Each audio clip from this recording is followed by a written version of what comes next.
विषय असा आहे का तुमच्या इथं एक मोठा माणूस ज्याच्या घरात मागच्या 50 वर्षापासून खासदारकी आहे आणि त्यानं का निवाड पाडली आहे तर हे तुम्हाला चांगल्या तऱ्हेनं माहीत आहे. 84 वर्षाचा एक योद्धा. मी आता 700 किलोमीटर माझ्या गावापासून तुमच्या गावात भाषण द्यासाठी आलो. काहून आलो तर विषय दाढीवाल्याचा आहे. हे जे बदमाश दाढीवालं वरत बसलाय साल, ज्यानं बंदा देश इकाले काढला आणि देश फक्त तुमच्या किडन्याच ठेवल्या आहे आता इकाच्या. आणि एवढा लुटला एवढा लुटला कारण आपण एका अनपड गवार माणसाले पंतप्रधानाच्या खुर्चीवर बसवलं आणि एवढ्या फुकणाऱ्या ताणते एवढ्या फुकणाऱ्या ताणते का याच्या एवढ्या फुकणाऱ्या आजपर्यंत कोणीही भारतात ताणल्या नाही. आणि तुम्ही पहा सध्या या देशावर इतकी वाईट अवस्था यानं आणली आहे का यानं जे आपल्याला 2014 सांगितलं होतं, बहुत हो गई महंगाई की मार अब की बार मोदी सरकार.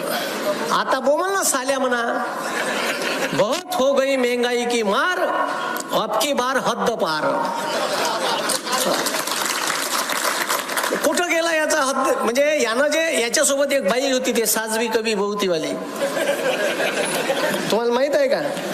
ते अशी कांदे वांग्याच्या अशा माया गळ्यात टाके आणि सिलेंडर घेऊन संसदेच्या समोर आंदोलन करेत. तिले 430चं सिलेंडर महाग वाटत होतं.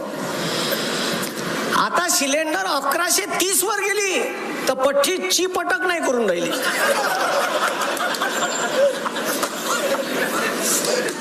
अरे त्यानं अच्छे दिन सांगितलं ना तुम्हाला, 430चं सिलेंडर 1130 केलं, झोक्कानं 200 कमी केले आणि मग म्हणते साल म्या कमी केले. अबे साल्या वकरले तुला 9 वर्ष.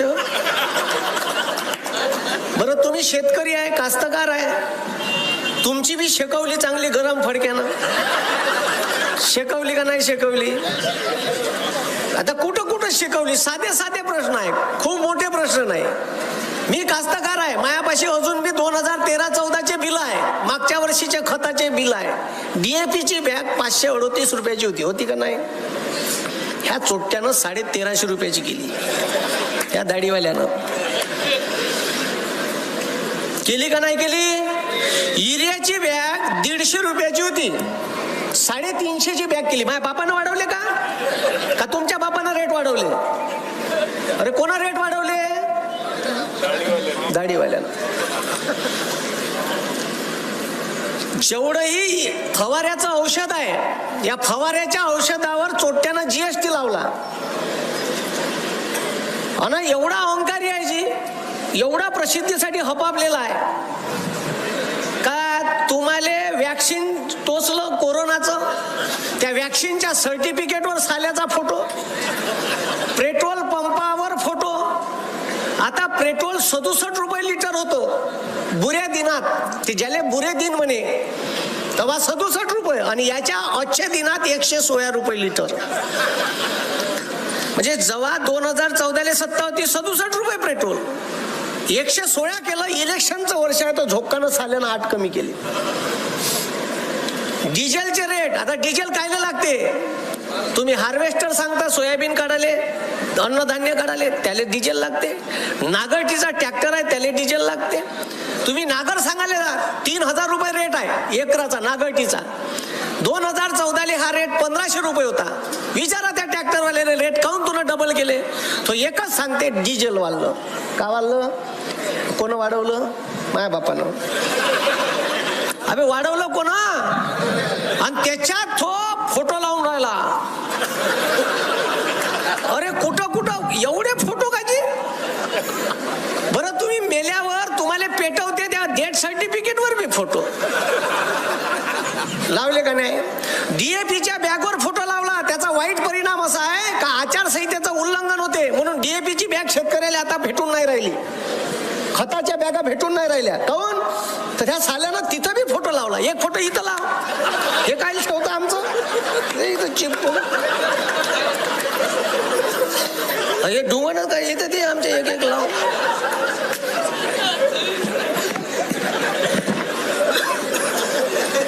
अजी इरिटेट म्हणजे टीव्हीवर आला चॅनल बदलून टाकते माणूस, एवढा इरिटेट झाला आहे तो आता.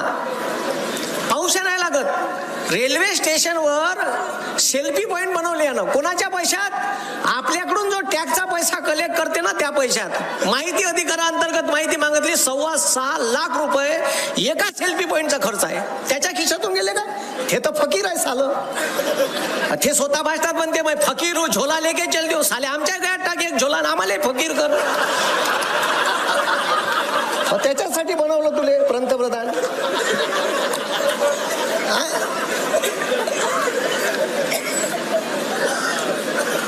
त्याच्यासाठी बनवलाय ना आपण त्याले. आम्हाला लुटून खास आल्या. अजी म्हणजे अक्षरशः म्हणजे त्याला DAPच्या बॅगवर जो फोटो टाकला तर शेवटी दुकानदाराला सांगितलं इलेक्शन कमिशनच्या अधिकाऱ्यानं का याच्यावर पेंट मारा मग का, कारण त्याचा फोटो आहे, आचारसंहितेचं उल्लंघन होते. ह्या शिकला कवडीचा नाही आहे. तो स्वतः म्हणते का मैं अनफड हूं, त्यानं भाषणात म्हणलाय.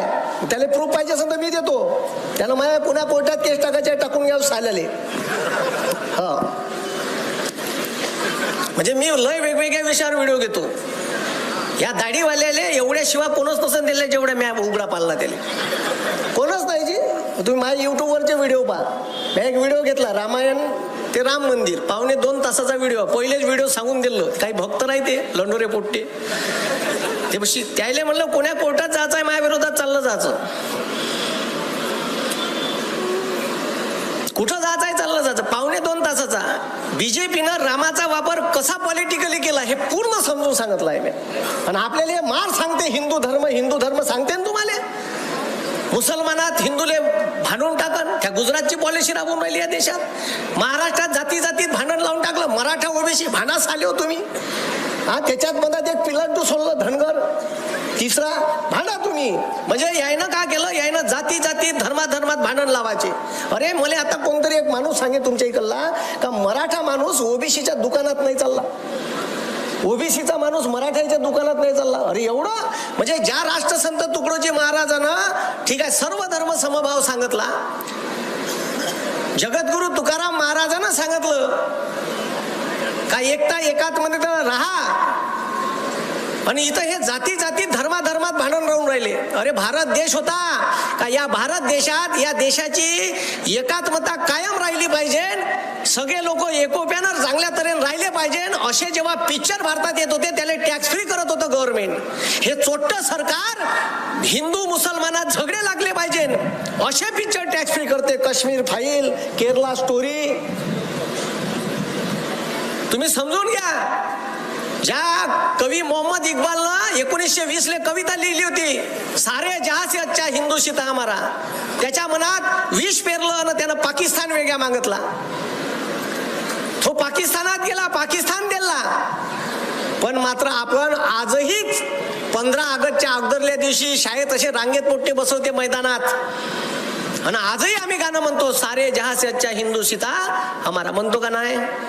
26 जानेवारीच्या अगोदरल्या दिवशी 25 जानेवारीला म्हणतो आपण, प्रॅक्टिस करतो त्याची. आम्हाला सांग, आमच्या पुराईत का पेरायला पाहिजे? आमच्या पुराईत ना हिंदू बनेगा ना तू मुसलमान बनेगा, इंसान की औलाद है तू इंसान बनेगा. हे पेरायला पाहिजे. तर त्या पोट्यात जर त्या व्हॉट्सअप युनिव्हर्सिटीतून मेसेज म्हणजे यायनं देशात केलं का, तर यायनं देशात आपल्या पोट्याले व्हॉट्सअप युनिव्हर्सिटीचे स्टुडंट बनवले. BSNL सारखी कंपनी फायद्यात होती, तिला गड्ड्यात नेली मसनात. तिचे जे अधिकारी होते BSNLच्या कंपनीचे, त्याले रिटायरमेंट घ्यायला लावलं अगोदरच 52व्या वर्षी 50व्या वर्षी. आणि याच्या जागी आहे ना याचा सोबती आणला मुक्या. करलो दुनिया मुठ्ठी में. मुक्या ओळखता का मुक्या?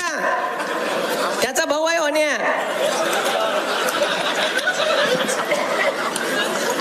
त्या मुक्याले म्हणजे जिओले मोठं करायचं होतं म्हणून BSNLचं ढोबर बंद केलं आणि जिओ आणली. आणि तो जिओवाला बंद्या कंपन्या बंद करून टाकल्या. एअरटेल पार गायब, आयडिया गायब. तुमच्या पैसे पहिले 2च सिम होती, आयडिया, एअरटेल, वोडाफोन होते ना. आता काय जिओ. फुकट वाटलं फुकट. 8 फुकट सिम, 2 GB डाटा अनलिमिटेड. 6 महिने फुकट दिलं मस्त. आणि झोक्कानच म्हणते 199 दिलं का नाही 6 महिन्यानं. मग तिथून 6 महिने नाही जात तर झोक्कानच त्यानं गेले 399. घे ना शकून. केले का नाही. बरं तिथून 6 महिने नाही जात तर साल्यानं पुन्हा केले 599. 2 GB डाटा अनलिमिटेड कॉलिंग. आणि आता 6 महिन्याच्या अगोदर, इलेक्शनच्या 6 महिन्याच्या अगोदर केले 719 रुपयाचं रिचार्ज. आणि त्याचे 3 महिने त्या मुक्याचे 84 दिवसाचे आहेत. त्याच्यात बी 7 दिवसाची कल्टी मारली साल्यानं. म्हणजे त्याच्या पोट्याला जेव्हा पोट्ट होईन का नाही, त्या 8व्या महिन्यातच पैदा होणार आहे. कारण त्याचे म्हणजे 3 महिन्याचा ड्युरेशन 84 दिवसाचा आहे ना.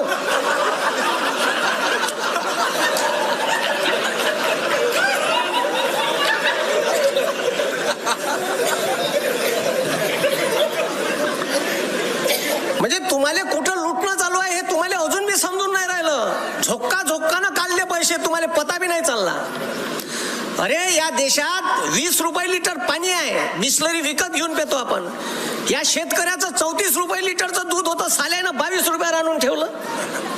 तुमच्या या राहुरी, अहमदनगर, पश्चिम महाराष्ट्रात, आमच्या इकडं तरी कमी आहे दुधाचं उत्पादन, तुमच्या इकडं प्रचंड आहे.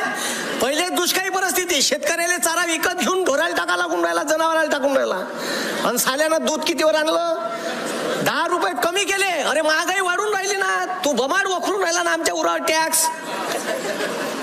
आम्ही कुठून भरायचे पैसे? तू दुधाचे भाव कमी, अन्नधान्याचे भाव कमी. हे इतकं बदमाश आहे. ह्या पंतप्रधान गुजरातचा वय का देशाचा वय असा माझा सवाल आहे या देशातल्या पंतप्रधानाले. का साल्या तू गुजरातचा पंतप्रधान वय का तू भारताचा वय? आता यानं 3 दिवसाच्या अगोदर, 4 दिवसाच्या अगोदर 2000 मेट्रिक टन पांढरा कांदा गुजरातचा, फक्त गुजरातचा पांढरा कांदा निर्यात करायला परवानगी दिली. काऊन? महाराष्ट्रातला कास्तकार नाही वय, शेतकरी नाही वय, त्याचा कांदा नाही वय, तो मेला पाहिजे. आणि तुया गुजरातचा शेतकरी जगला पाहिजे. म्हणजे इथून भेदभाव. भारतीय राज्यघटनेतलं कलम 14 सांगते कायद्यातील समानता. आणि भारतीय राज्यघटनेतलं कलम 15 सांगते का या भारतातील कोणत्याही व्यक्तीमध्ये जात, धर्म, पंथ, लिंग, वंश, जन्मस्थान याच्यावरून भेदभाव करता नाही. ह्या तर डायरेक्ट भेदभाव करून राहिला. मग तुम्ही हे समजून घ्या मी का म्हणून राहिलो. म्हणजे यानं कुठं कुठं लुटलं तुम्हाला. हे मी आता नाही सांगून राहिलो तुम्हाला. हे आता इथं मी आलो भाषणाले. मी 4 वर्ष झाले. मी 2014 मोदीले मत दिलं होतं. वाटलं साला काहीतरी चांगलं करल. त्याला मी 2016 ओळखला. त्यानं जेव्हा नोटबंदी केली म्हणलं हे बयाड आहे. अजित काका नाही, अजित तुम्हाला हिंदू धर्म सांगते ना मारतो छाती ठोकून. तर हिंदू धर्म म्हणते का माय मेल्यावर टकलं करायला पाहिजे. केलं का त्यानं?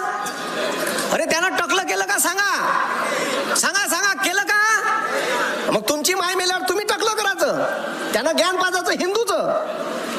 आणि स्वतः त्यानं टकलं नाही केलं चोट्यानं.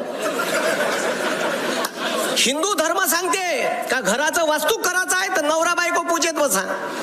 भागवत सप्ताह असन, पारायण असन तर नवरा बायको यजमान बसवते का नाही? अबे बसवते का नाही? मोहल्ल्यातले रिकामटवे जे नवरा बायको राहते त्याला बसून देते तिथं.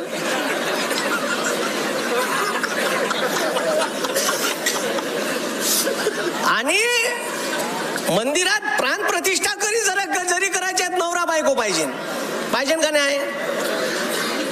ह्या राम मंदिराची प्राण प्रतिष्ठा करायला गेला आणि संट्या एकटाच.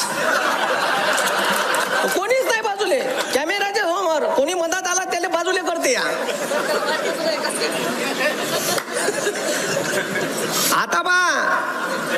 आता त्याच्यानंतरची गोष्ट सांगतो तुम्हाला. 22 तारखेला राम मंदिराचं उद्घाटन दाखवलं आणि 20 तारखेला या सेंट्रल गव्हर्नमेंटनं एज्युकेशन मिनिस्ट्रीने एक GR बाहेर काढला. का GR आहे माहित आहे का? तो GR असा आहे या भारतात 10वी पर्यंतच्या शिक्षणाच्या ट्युशन टोटली बंद, प्रायव्हेट कोचिंग क्लासेस बंद. म्हणजे इकडे जिल्हा परिषदच्या शाळा बरोबर नाही, तिथं पोट्ट तुमचं ढोबर पोट्ट शिकणार नाही आणि वरून क्लासेसही कराईन. अबे तुले बंद करायचे आहेत, पहिले ह्या चांगल्या कर ना, मग बंद कर. म्हणजे तुमचे पोट्टे गल्ल्यानं लंग हिंडले पाहिजे, बर्बाद झाले पाहिजे, शिकले नाही पाहिजे, असा प्लॅन त्या नागपूरच्या मुख्यालयातून चालते हाफचड्डीवाल्याच्या. आणि हे तुम्हाला राष्ट्रभक्ती सांगते ना, मार का आम्ही राष्ट्रभक्त आहे, अमकाय ढमकाय, काय भेंड नाही. साले एक नाव दाखवा मला तुमचं देशाच्या स्वातंत्र्य चळवळीत, दाखवा. होतं का? तर ज्याच्या नावानं तुम्ही स्कीम चालून राहिले दाखवा ना म्हणा. तुम्ही 52 वर्षे तिरंगा नाही फडकवला त्या मुख्यालयात, तुम्ही आम्हाला सांगता राष्ट्रभक्ती.